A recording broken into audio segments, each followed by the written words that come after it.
ಅವನು ಮಮತೆ ಬಂಧನ ಕಡಚಿ ಬಲು ದೂರಂತವನು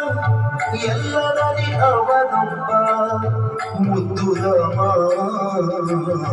ಎಲ್ಲರಲ್ಲಿ ಅವನೊಬ್ಬ ಮುದ್ದುರಾಮ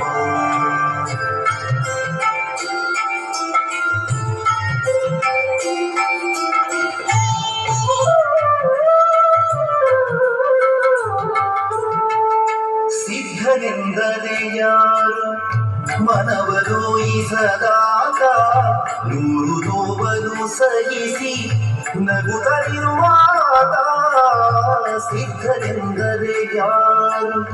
ಮನವಲೋಯಿಸದಾಗ ನೂರು ನೋವನ್ನು ಸಹಿಸಿ ನಗುತ್ತಲಿರುವಾತ ಒಂದಾದ